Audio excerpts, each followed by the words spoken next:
오늘 주시는 하나님의 말씀은 마태복음 16장 21절부터 25절까지입니다. 신약성경 27페이지입니다.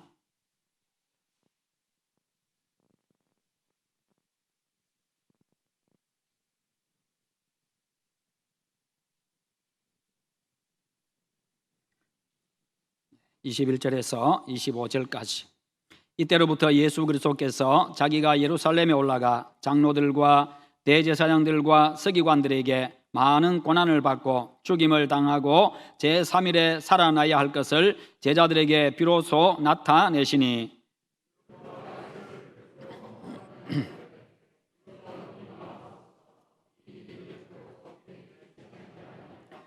예수께서 돌이키시며 베드로에게 이르시되 사탄아 내 뒤로 물러가라. 너는 나를 넘어지게 하는 자로다. 내가 하나님의 일을 생각하지 아니하고 도리어 사람의 일을 생각하는도다 하시고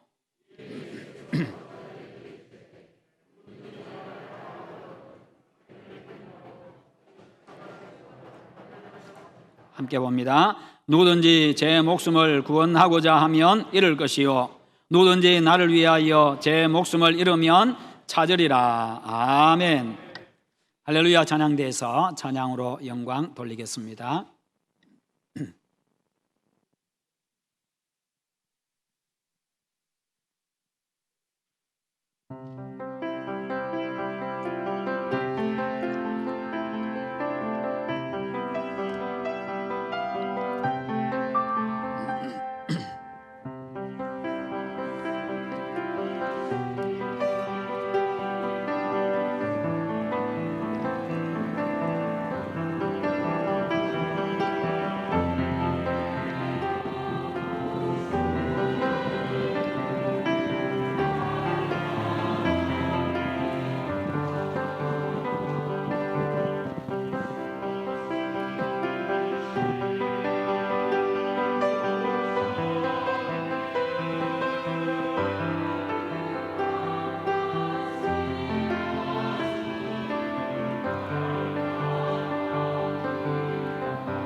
할렐루야.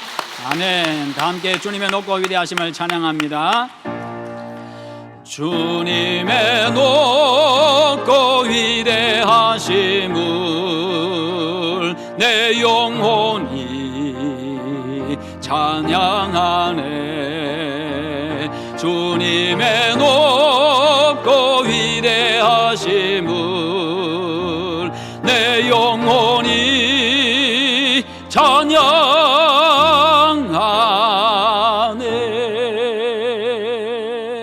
할렐루야. 아멘. 네, 오늘 말씀의 제목 같이 한번 읽어봅니다. 나는 예수님의 제자입니까? 아멘.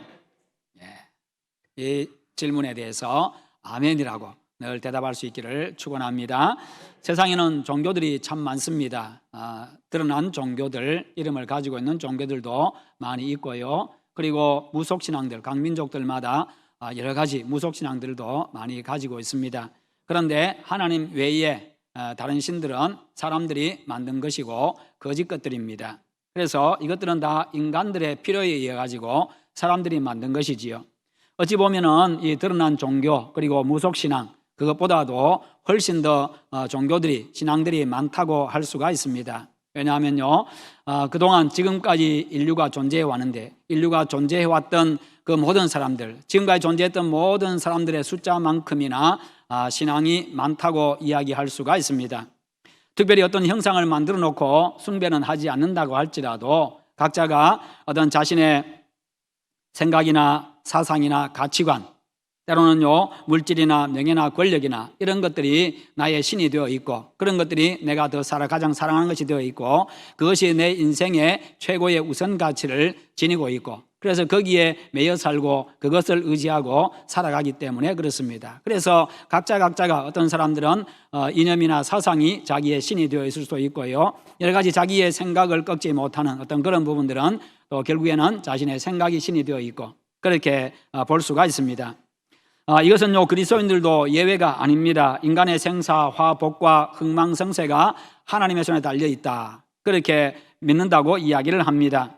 그리고 하나님을 가장 사랑한다고 이야기도 합니다만, 그러나 실상은 그렇지 못하는 경우가 많이 있기 때문입니다. 그런 측면에서 우리는 아주 냉철하게 내 자신의 신앙을 한번 다시 살펴보아야 합니다. 그래서 내 신앙의 실제를 한번 보아야 되고, 내 신앙의 실체가 무엇인지도 다시 한번 더 점검해 보아야 합니다. 그래서 유일한 참신이신 여호와 하나님만 믿고 하나님의 말씀대로 여호와 하나님을 바르게 섬기고 바르고 참된 믿음의 사람이 되어야 하는 것입니다. 그러면 왜 많은 사람들이 이와 같이 많은 종교들을 만들어 가지고 의지합니까? 스스로 해결할 수 없는 영적인 문제가 있고, 정신적인 문제가 있고, 육체적인 문제가 있고, 여러 가지 환경적인 문제가 있기 때문에, 내가 감당할 수 없는 그런 일들이 많이 있기 때문에, 그것에 대한 두려움 때문에 그렇게 만든다는 겁니다. 그러다 보니까 참신이신 여호와 하나님 외에 다른 우상들을 만들어 가지고 섬깁니다. 인간이 타락한 이후에 영적인 눈이 가려져 가지고 하나님을 깨닫지 못하고 하나님을 보지 못하고, 결국엔 그러다 보니까 인간 속에 있는 하나님을 경배하는 그런 신앙심은 있고 하나님은 모르고 하다 보니까 어떤 특별한 무엇인가 보이면 그것을 숭배하고, 그것이 나에게 힘을 주고 내 인생에 다가오는 문제들을 해결해 줄 것인가, 그런 생각들을 가지고 그 앞에서 빌고 무릎을 꿇고 기도하고 그렇게 하는 겁니다. 때로는 달을 향해서, 바다를 향해서, 산을 향해서, 바위를 향해서, 오래된 나무를 향해서, 그렇게 사람들이 어리석게 그렇게 하고 있다는 겁니다. 일반적으로 사람들이 이렇게 신앙생활을 하는 큰 이유 중에 하나는요, 고통을 면하고 인생의 여러 가지 어려움들을 면하고 복을 받기 위함입니다. 특히 우리 한국 사람들은요, 유달리 복에 대단히 많이 집착한 민족입니다. 물론 모든 민족이 다 그렇습니다만은, 그러다 보니까요, 그릇이나 장식품 등의 생활용품 등의 복자를 많이 새겨 놓았지요. 우리 국민의 심성을 오래 지배해 왔던 무속신앙은요, 무당의 중재를 통해 가지고 악을 쫓아내고 복을 얻고자 하는 바로 그와 같은 것이었습니다. 인격적인 어떤 절대자를 믿고 경배하고 의지한다는 그런 개념이 없습니다. 그냥 자기와 가족의 유익을 위해서 어떤 초월적인 힘, 나보다도 어떤 강한 힘을 끌어들여 가지고 그래서 그것을 통해 가지고 뭔가를 해결해 보려고 구설하고, 그리고 자신들이 믿는 것인 앞에다가 공약물을 바치고 그렇게 하는 겁니다. 이런 종교적 이 문화적 토양으로 인해 가지고 우리나라 불교도요, 초기와는 달리 무속신앙과 결합이 되면서 그냥 기복신앙으로 바뀌고 말았습니다. 그런 가운데 한국 교회도요, 은근히 그 영향을 받아왔습니다. 특별히 1970년대 들어가지고 순복음교회의 영향으로 소위 삼박자 구원의 이 신앙 형태가 확산이 되어졌습니다. 그래서 예수 믿으면 내 영혼이 잘 되고, 그리고 범사가 잘 되고, 그리고 건강하다, 그런 복을 받는다는 이 메시지와 그 신앙이요, 아주 크게 영향을 미쳤습니다. 이런 신앙 형태는 70년대에 잘 살아보세, 잘 살아보세, 아침마다 일어나면 그런 노래 들었지요. 잘 살아보세, 잘 살아보세, 우리도 한번 잘 살아보세. 네, 아침에 일어나면은, 제가 그때 초등학교 때였습니다만 그냥 그 소리가 들리고 그런 노래를 들으면서요, 그렇게 한번 잘 살아보세. 거기다가 교회에서는요, 예수 믿으면 건강하고 범사가 잘 되고 영원히 복을 받고, 이게 다 함께 그게 어우러져 가지고요, 사람들은 거기에 그 분위기에 휩쓸려 가지고 많은 사람들이 또 교회로 몰려들었습니다. 그런데 이 2000년대 들어오면서부터요, 이 현상은 조금씩 변화가 되어졌고 신자들의 수가 조금씩 줄어들기를 시작했고 지금은요, 아주 급속하게 줄어들고 있습니다. 그것은 경제적인 풍요와 문명의 발달로 인해 가지고 안락하고 편리한 삶이 어떤 초월적인 존재, 신을 의지할 필요성을 느끼지 못하도록 만든 겁니다. 뭔가 삶이 힘들고 괴롭고 어려워야 이 문제를 해결해 줄 어떤 대상을 향해서 무릎도 꿇고 그 앞에 와서 기도도 하고 할 텐데, 먹고 사는데 아무 문제가 없습니다. 대단히 편리한 시대를 살아가고 있습니다. 그러다 보니까 하나님 없이도 살아가는데 전혀 불편함이 없다는 것이요, 오히려 하나님을 섬기는 것이 더 불편하게 느껴지는 바로 그런 시대가 된 겁니다. 하나님을 섬기고 하려고 하다 보니까, 예수 믿으려고 하다 보니까 내가 놀고 즐기는데 대단히 지장이 되어지고 부담스럽다는 거지요. 거기다가 경제적인 풍요가 가져온 개인주의, 극단적인 개인주의와 여가 활동의 활성화가 낳은 결과라고 할 수가 있습니다. 많은 사람들이 신앙생활 초기에는 복받기 위해서, 인생의 문제를 해결하기 위해서 교회에 나옵니다. 그런 사람들이 참 많습니다. 그러나 그런 신앙에 머물게 되어지면은 믿음이 자라지를 못합니다. 바른 신앙으로 성장을 해 가야 되는데, 성경적인 신앙으로 성장을 해 가야 되는데 많은 사람들이 그냥 거기에 머물러 있습니다. 그러다 보니까 그런 필요가 채워지지를 못하면 교회를 떠납니다. 하나님을 떠나가게 됩니다. 예수 믿어도 별 볼 일 없네 생각하는 것이요. 세상에서 잘되고 복받는 것이 신앙생활의 목적인 사람들은 그리스도인이 아닙니다. 예수님의 제자가 아닙니다. 믿음이 아닙니다.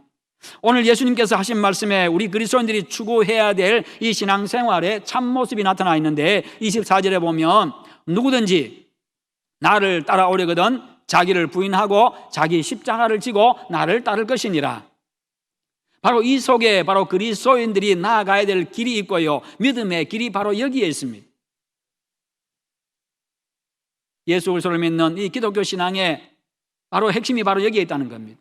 누구든지 나를 따라오려거든, 누구든지 내 제자가 되기를 원하느냐, 나에게 가르침을 받고 나의 제자가 되기를 원하느냐, 그렇다고 한다면 너 자신을 부인하고 너에게 주어진 그 십자가를 지고 나를 따라오너라.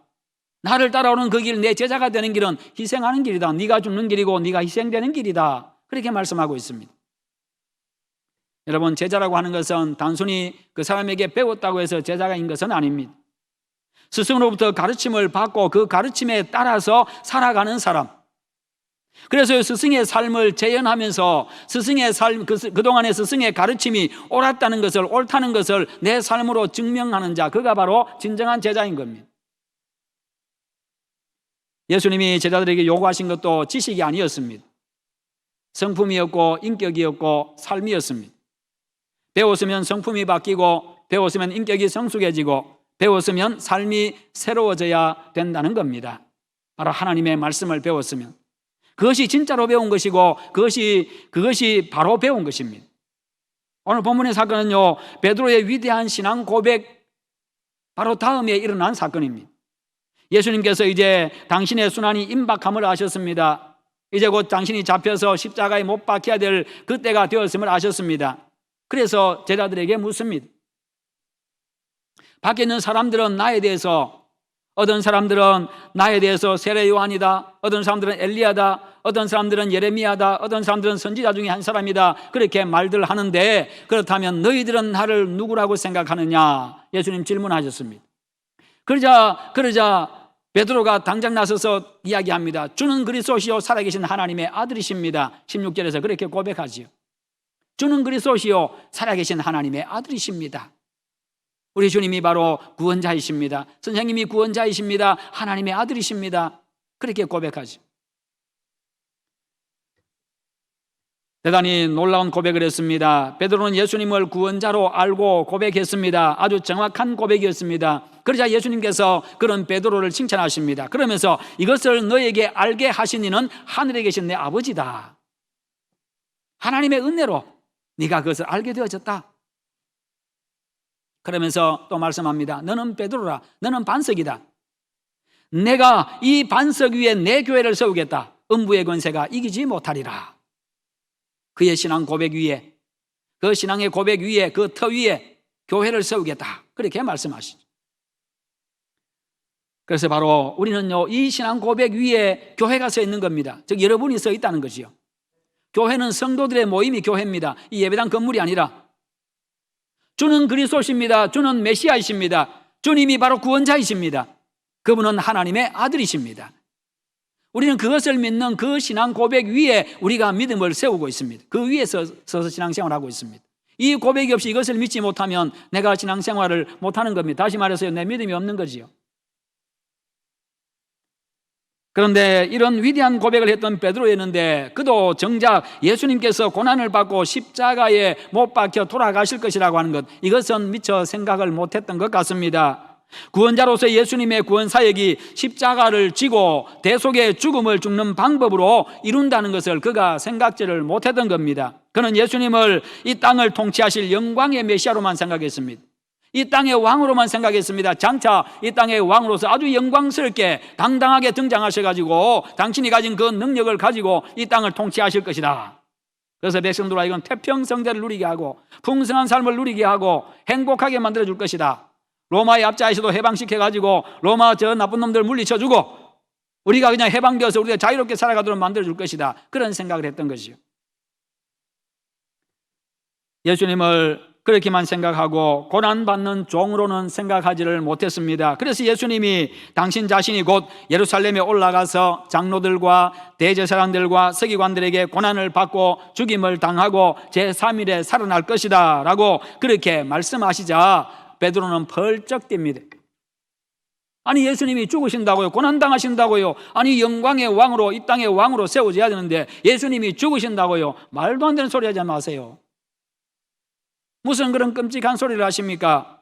항변했다. 예수님의 말씀에 대항해서 이야기했다. 그런 말입니다. 그리하지 마옵소서. 이 일이 결코 주에게 미치지 아니하리이다. 내가 맡겠습니다. 절대로 그런 일 못 일어나게 할 겁니다. 항변했다라고 하고 있는데 이전에 한글 성경에 보면요, 간하였다. 베드로가 간하여 이르되라고 말하지요. 그래서 충고했다는 뜻입니다. 베드로가 지금 예수님을 충고하고 있습니다. 죽게 충고했다는 말인데 이 말은 꾸짖다라는 단어를 쓰고 있습니다. 꾸짖다라는 단어를 헬라어였어요. 마태복음 8장 26절에 보면 예수님이 광풍이 부는 갈릴리 바다에서 바람과 바다를 꾸짖어서 잔잔케 하셨다 그런 말씀이 나오는데 그때 꾸짖다는 말과 똑같은 단어를 쓰고 있습니다. 그러니까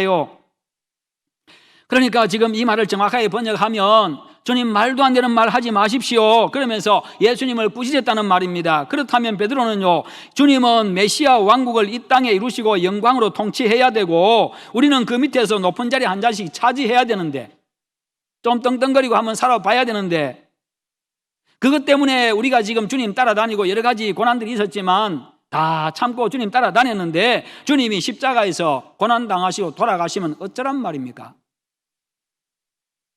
무슨 그런 이야기를 하십니까? 그런 일이 결코 죽게 일어나서는 안 됩니다. 내가 막을 겁니다. 그렇게 지금 주님의 말씀에 대해서 대항하면서 주님을 꾸짖으면서 그렇게 이야기를 했다는 것이요. 왜요? 자기들은 절박하거든요. 그 능력의 주님, 그 주님 바라보고 뭔가 좀 이렇게 좀 힘 좀 쓰려고 했는데 주님이 죽는다고 하니까 날벼락이 떨어진 거지요. 지금 절박한 상황입니다. 그러니까 예수님 말씀에 대해서 바로 그냥 대항해가지고 그렇게 이야기하고 있는 겁니다. 그러고 나서 예수님께서 제자들에게, 베드로에게 말씀하십니다. 사탄아, 내 뒤로 물러가라. 너는 나를 넘어지게 하는 자로다. 네가 하나님의 일은 생각하지 아니하고 도리어 사람의 일을 생각하는도다. 조금 전에 주는 그리스도십니다. 구원자이십니다. 살아계신 하나님의 아들이십니다. 그렇게 위대한 고백을 했던 그 베드로, 그래서 주님께서 말씀하셨습니다. 이것을 알게 하신 이는 하나님이시다. 내 아버지가 알게 하셨다. 너의 그 신앙 고백에 내 교회를 세우겠다. 음부의 권세가 이기지 못하는 그 든든한 그런 교회를 세우겠다. 그렇게 말씀하셨는데, 칭찬하셨는데 이제는 사탄이라고 그렇게 꾸짖고 있습니다. 왜요? 주님의 구원 사역을 방해하는 게 누가 하는 짓입니까? 사탄이 하는 짓이지요. 사람을 멸망의 길로 가게 하는 것, 하나님으로부터 떼내가지고 멸망으로, 지옥으로 멸망하게 만드는 자가 누굽니까? 사탄이거든요. 그런데 베드로가 지금 사탄이 하는 짓을 하고 있다는 거지요. 하나님의 구원 사역이 어떤 것인지, 예수님이 왜 왔는지 그것을 제대로 깨닫지도 못하고 주님이 지금 그 십자가의 길, 구원의 길, 메시아의 길을 가려고 하는데 그 길을 가로막고 있다는 겁니다. 그래서 사탄이라고 말씀합니다. 그리고는 말씀합니다. 강하게 책망하시고 나서 제자들을 향해서 말씀합니다. 누구든지 나를 따라오려거든, 누구든지 내 제자가 되기 원하느냐, 나에게 가르침 받기를 원하느냐, 그렇다면 너 자신을 부인하고 너희들이 가졌던 그 마음의 그런 어떤 욕심들, 그런 것들, 너 의지들, 그런 꿈들 다 내려놓고 자기를 부인하고 자기 십자가를 지고 너에게 주어진 십자가, 네가 헌신해야 될 것들, 네가 희생해야 될 것들, 그것들을 가지고 희생하고자 하는 그 각오를 가지고 나를 따라오라. 이게 바로 나의 제자의 길이다. 그렇게 말씀하셨습니다. 이 말씀은요, 예수님을 통해서 이 땅에서 영광을 기대하던 이 제자들에게 아주 준엄한 경고였습니다. 제자들 외에도 당시 많은 사람들이 그런 동기로 주님을 따랐거든요. 많은 사람들이요, 오병이어의 기적을 보았습니다. 보리떡 5개, 물고기 2마리 가지고 남자 장정만 5,000명, 그리고 수많은 사람들이 먹고 12 광주리가 남게 되는 그 놀라운 역사들을 그들의 눈으로 목격을 했습니다. 하나님이 하신 일을 보았지요. 천지를 창조하신 그 하나님이 하신 일을 보았습니다. 그러니까요, 그 모습들을 보면서 예수님이 앞으로 우리가 먹고 사는 문제 완벽하게 해결해 주실 그런 메시아다, 그런 왕이 될 것이다, 그런 기대를 가지고 있습니다. 나병 환자를 고쳤습니다. 중풍병자를 고쳤습니다. 시각장애인을 고쳤습니다. 각종 병자들, 오는 자들마다 병에 관계없이, 종류에 관계없이 다 고쳐주었습니다. 그것을 보면서 우리 인생의 문제, 질병의 문제, 이 모든 것 다 해결해 줄 그런 메시아로, 왕으로 생각을 했습니다. 앞으로 우리가 살아가는데 아무 지장이, 걱정이 없겠구나. 거기다가 로마의 압제에서 해방시켜줄 정치적인 메시아로도 생각했습니다. 이런 무리들에게 예수님은 영광의 주님이시지요. 영광의 주님이십니다. 그런데 이들을 향해서 주님 말씀하십니다. 그런 영광의 주님으로만 생각하고 있던 그 주님이 이들에게 말씀하시는데, 누구든지 나를 따라오기를 원하면 자기를 부인하고 자기 십자가를 지고 나를 따라오라. 고난의 길을 말씀하십니다. 자기 희생과 죽음을 요구하고 있습니다. 살고자 했고, 떵떵거리며 살고자 했고, 힘주며 살고자 했는데 자기 희생을 요구합니다. 죽음을 요구하십니다. 예수님이 이스라엘의 왕으로 통치할 때 뭔가 혜택을 받을 것을 기대하면서 따랐던 그 기대에 우리 주님께서 이 말씀 한마디로 완전히 그냥 찬물을 끼얹어버리고 마셨습니다. 예수님은요, 자기를 따르는 제자들에게 단순히 입으로만 신앙을 고백하는 것만이 아니라 실제로 십자가를 지는 사람이 되어야 된다. 나의 제자는 말만 하는 자가 아니라 행동하는 자여야 된다. 십자가는 무엇을 의미합니까? 자아를 버리고 죽이는 것입니다. 내 욕심을 버리고 내 자신을 부인하는 겁니다. 성경은요, 자기 관철을 말씀하는 게 아니라 자기 포기를 말씀합니다. 우리는 나 자신을 관철하기를 원합니다. 내가 드러나기를 원하고요, 내 의견이 관철되기를 원하고 그렇게 하지만, 그러나 성경은요, 자기 포기를 의미합니다. 말씀합니다. 가르치고 있습니다. 성경은 자기가 사는 것을 가르치는 것이 아니라 자기가 죽는 것을 가르치고 있습니다. 그게 바로 예수 믿는 것입니다. 예수 믿는 거라는 거지요. 즉, 예수 믿는 것은 세상에서 내가 드러나고 많은 것을 차지하고 얻는 것이 아니라 내 야망과 욕심과 내 뜻과 자아가 희생이 되고 죽는 것이다 라고 말씀하고 있어요. 여러분들은 예수 믿으면서 어떤 기대, 어떤 생각을 가지고 예수 믿고 계십니까? 오늘 주님의 이 말씀을 들으면서 혹시 충격받으셨습니까? 이게 바로 예수 믿는 겁니다. 이것을 모르니까, 이것을 받아들이지 않으니까요, 조금만 어렵고 힘든 일이 생기고 물질적으로 손해보고 내 자신을 희생할 일이 생기면요, 하나님도 교회도 버리고 떠나는 일이 허다하게 생기는 겁니다. 우리 예수님 보십시오. 성육신 하실 때도 말구유에서 태어나셨고 가장 영광스럽게 오셔야 될 분이, 가장 빛나게 태어나셔야 될 분이 말구유에서 태어나셨고, 그래도 아기 낳을 때는요, 길 가다가 갑자기 아기 나오는 경우 제외하고 나면 아기 낳을 때는 그래도 산모에게 최고의 대우를 해주지 않습니까? 정성스럽게 자리 깔아가지고 준비해가지고 그렇게 아기를 낳도록 합니다.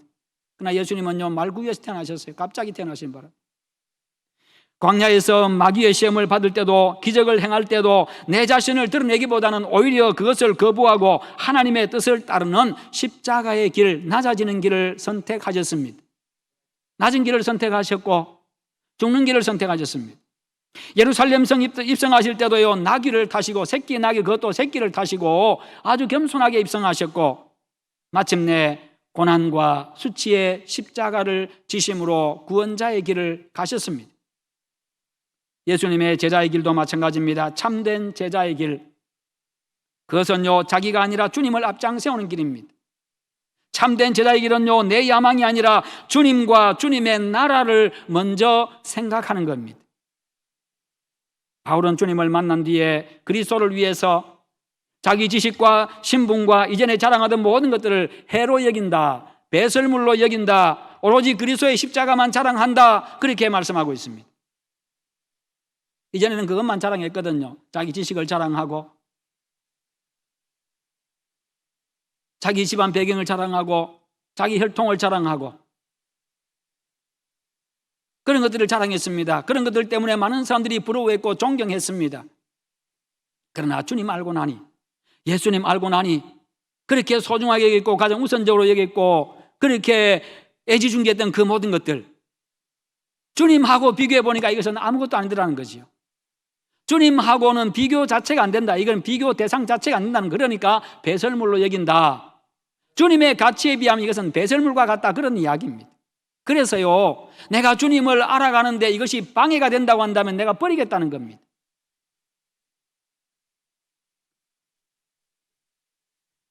또한 자기 자신은 죽고 그리스도가 존귀해지기를 원한다라고 말씀하셨습니다. 예수님의 제자로 자처하는 우리들은 분명히 알아야 합니다. 예수님을 따르는 길, 제자로의 길은요, 제자로 사는 길은 번영의 길이나 영광의 길을 가는 게 아니라 십자가의 길을 가는 것입니다. 우리 앞에 십자가의 길이 놓여 있습니다. 그런데 지금 눈에 보이는 그 십자가의 길은요, 아픈 길입니다. 손해보는 길입니다. 힘든 길입니다. 숨차는 길입니다. 그런데 그 길 끝에는 무한한 영광이 있습니다. 이게 바로 다른 거예요. 세상의 길은요, 지금 눈에 보이는 그 영광의 길처럼 보이고 찬란한 길처럼 보이지만, 그러나 그것을 따라가면요, 주님 버리고 그것을 따라가면 그 길 끝에는 멸망이 기다리고 있습니다. 그러나 십자가의 길 끝에는 무한한 영광이 기다리고 있습니다. 그래서 주님 말씀합니다. 십자가의 길을 걸으라고. 70년대, 80년대 한국교회는 급속하게 성장하면서 번영의 신학, 영광의 신학에 크게 물들었습니다. 예수 믿으면 모든 게 잘 되고 물질적으로 복받는다고 하는 그런 신앙, 실제로 그런 신앙 양태로 사람들이 교회로 참 많이도 몰려들었습니다. 그러나 초대교회는요, 처음부터 예수님의 방식을 따랐습니다. 영광의 신학, 번영의 신학에 물들어가지고 그렇게 몰려들었던 수많은 사람들, 아주 짧은 기간에 수많이 몰려들었던 그 사람들, 조금 어려움이 있자 우수수수 다 떠나가 버렸습니다. 다 넘어져 버렸습니다. 그러나 초대교회는요, 처음부터 예수님의 방식을 따랐습니다. 이 때문에 예수님 사람들로부터 핍박받았습니다. 고난받는 공동체였습니다. 이 공동체는 고난과 함께 세워져 나갔고요, 그 고난으로 인해 가지고 성장했고, 그 고난으로 인해서 성숙해져 갔고, 그 고난으로 인해 가지고 강해져 갔던 초대교회, 그런 공동체였습니다. 이게 바로 교회입니다. 초대교회는 그 고난을 피하지 않았습니다. 믿음으로 극복할 수 있도록 엎드렸습니다. 서로 격려하고 돕고 신앙의 맷집을 강하게 키워나갔습니다. 웬만한 일 가지고 끄떡도 하지 않는 그런 맷집요. 예수님을 따르는 길에 있어서 고난과 어려움은 선택이 아니라 필수입니다. 그런데 이런 고난을 받으며 인내로 통과한 것이 초대교회와 성도를 아주 강하게 만들었습니다. 그런데 오늘날 한국교회의 모습은 점점 불안한 조짐을 보이고 있습니다. 이미 그 조짐은 오래전에 나타났습니다. 배고픔을 면한 성도들은 십자가를 지는 것을 싫어합니다. 생각조차도 하지 않으려고 합니다. 그냥 말씀에 은혜 받고 성도들끼리 서로 잘 지내고 편하게 지내는 그런 신앙생활을 하려고 합니다. 직분 받는 것은 좋아하지만 직분에 따른 희생과 섬김의 부담은 지지 않으려고 합니다. 이런 신앙생활 패턴에 익숙해져 있고 고생하지 않으려고 하는 이런 분위기에 흠뻑 젖어 있다는 것입니다. 그러니 믿음의 도전 정신도 없습니다. 믿음으로 비록 손해볼 것 같고 아니지만 그럼에도 불구하고 하나님의 말씀이기 때문에 믿음으로 한번 도전해보고 말씀대로 한번 해보고, 그런 도전적인 힘도 사라져가고요, 신앙의 맷집도 약해져 있습니다. 조금만 어려움이 있으면 그냥 무너져 버립니다. 넘어져 버립니다. 떠나버립니다.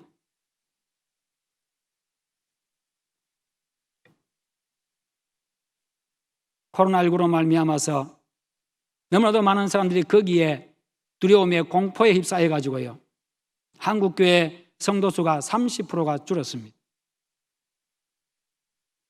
우리 교회도 지금 30%가 교회를 안 나오고 있습니다. 한국교회 12,000여 개의 교회가 문을 닫았습니다. 불과 10명, 20명 나오던 교회들 안 나오니까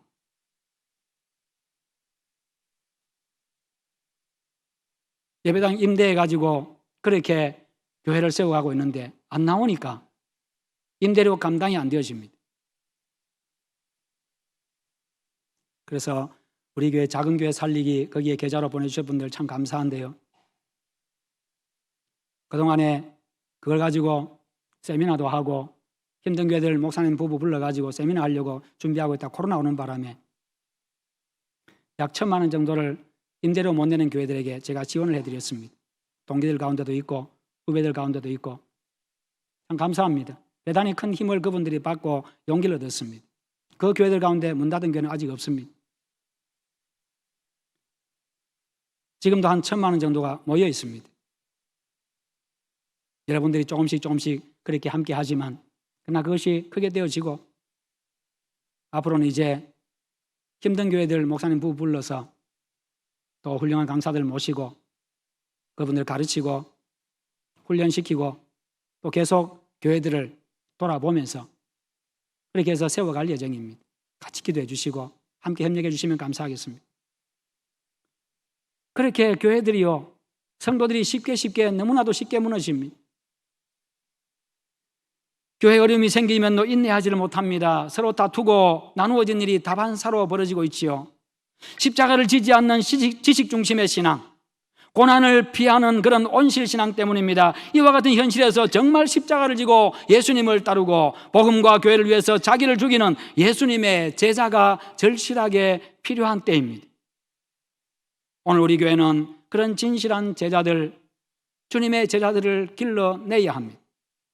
먼저 우리 자신이 그런 제자가 되어야 합니다. 십자가의 길을 가는 주님의 참 제자가 되시기를 여러분 힘쓰고 기도하고 노력하시기를 축원합니다. 감사하게도 우리 고신교단의 초창기 지도자들과 성도들은요, 서슬퍼런 일제 치하에서도요, 일본 왕을 천황과 신으로 부르고 섬기라고 하는 그 명령을 거부했습니다.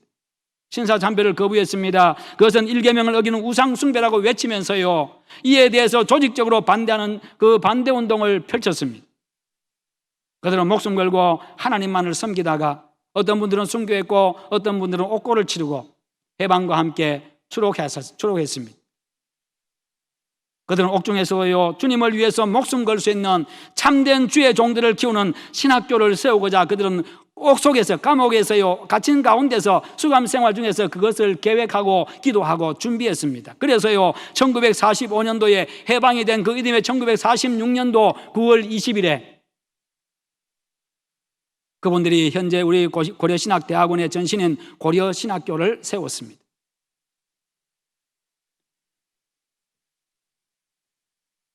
고려신학대학원의 전신인 고려신학교의 설립자요 우리 교단의 영적 지도자였던 한상동 목사님과 주남선 목사님, 그분들이 늘 즐겨시던 말씀이 일사가고 지사충성이었습니다. 주를 위해 살다가 죽으리라고 하는 그 마음가짐, 죽을지언정 죽게만 충성하며 살겠다고 하는 바로 그 신앙, 그것 때문에 그들이 기꺼이 순교할 수 있었고 모진 고난도 모진 고문도 이겨낼 수가 있었습니다. 현재 풍요한 시대에 살면서 번영의 신학과 기복신앙에 젖어 살아가고 있는 사람들에게는 십자가를 지고 주님을 따르는 삶, 일사각오와 지사충성의 삶으로의 방향전환과 신앙과 삶의 이 목표 수정이 필요합니다. 실제로 이런 삶은 고통이 아니라 복된 삶이고 은혜의 삶입니다. 이런 삶의 끝에 하나님의 은혜가 넘쳐나게 됩니다. 형언할 수 없는 기쁨과 영광의 삶입니다. 이것이 바로 기독교 신앙의 역설의 신비입니다. 오늘 우리 주님은 이 진리를 분명하게 말씀하고 있습니다. 누구든지 나를 따라오려거든 자기를 부인하고 자기 십자가를 지고 나를 따를 것이니라. 잃는 자는 오히려 얻는다는 놀라운 진리. 누구든지 제 목숨을 구원하고자 하면 잃을 것이요 누구든지 나를 위하여 제 목숨을 잃으면 찾으리라. 죽고자 하는 자는 살 것이요 살고자 하는 자는 죽을 것이라. 이 놀라운 역설이요 진리의 말씀인 것을 명심하시기를 바랍니다. 우리 고신총회에는 2개의 학교가 있습니다. 고신대학교와 고려신학대학원입니다. 그리고 각 교단들마다 목회자를 양성하는 신학대학원들이 다 있습니다. 그곳에서 훌륭한 예수님의 제자들이 양성이 되어지고 훌륭한 예수님의 제자로서의 목회자들이 양성되도록 많은 관심을 가지고 기도해 주시기를 바랍니다. 우리 교단 학교만 아니라 우리 한국교회 모든 교단들의 학교들을 위해서, 신학교를 위해서 기도해 주십시오. 학교들이 그 본질적인 사명을 다할 때에 한국교회도 희망이 있습니다. 성도 여러분, 우리는 진리를 위해서 목숨 걸었던 그런 훌륭한 믿음의 선진들을 가지고 있습니다. 그것은 우리의 큰 자랑거리입니다. 그러나 그분들의 신앙을 찬양하고 자랑하는 데서 머문다고 한다면 그것은 우리에게 아무런 의미도 가치도 없습니다. 그분들의 신앙을 우려먹고 살 수는 없지 않습니까? 그분들의 신앙 가지고 우리가 천국 갈 수는 없지 않습니까? 우리 집안은 5대째 예수 믿습니다. 그렇게 자랑한들 내 신앙이 그분들의 신앙에 미치지 못한다고 한다면 그 조상들의 신앙이 나와는 아무런 관련이 없는 겁니다. 중요한 것은 그분들의 신앙을 본받아야 하고 그리고 그것을 우리의 후손들에게 계승해 나가야 합니다. 오늘 한국교회의 주님의 복음과 이 복음 전파를 위해서 주님의 십자가를 지고 따르려고 하는 진실하고 선지자적이고 제사장적인 그런 참 제자들이 절실하게 필요합니다. 비진리와 우상숭배와 타협하지 않는 훌륭한 신앙 선조들의 후예답게 기꺼이 십자가를 지고 주님을 따르며 살아가는 주님의 진정한 제자들이 다 되시기를 주님의 이름으로 축원합니다. 우리 한번 기도하십시다. 기도하실 때 하나님, 내가 주님의 참 제자가 되게 하시옵소서. 나 자신을 부인하고 십자가를 지고 따라가는 그런 주님의 제자가 되게 하시옵소서. 우리 한번 기도하십시다. 하나님 아버지 감사합니다. 오늘도 우리에게 말씀 주셔서 감사합니다. 우리 하나님 아버지 함께하여 주시옵소서. 은혜 더하여 주시옵소서. 믿음으로 저희들 살아가게 해주시옵기를 원합니다. 주님의 제자가 되기를 원합니다. 아버지하며 누구든지 나를 따라오려거든 자기를 부인하고 자기 십자가를 지고 나를 따를 것이라고 주님 말씀하셨습니다. 주님의 제자로서 그 십자가의 길을 걸어가는 자 되게 하여 주시옵소서. 그 십자가의 길 끝에는 무한한 영광이 기다리고 있음을 아버지여 하나님이여 기대하며 아버지의 소망을 가지고 나아가는 저들 되게 하여 주시고 이 땅에서 주님의 제자로서의 삶을 살아가게 하시옵소서. 주여 감사합니다. 예수님의 이름으로 기도하옵나이다. 아멘.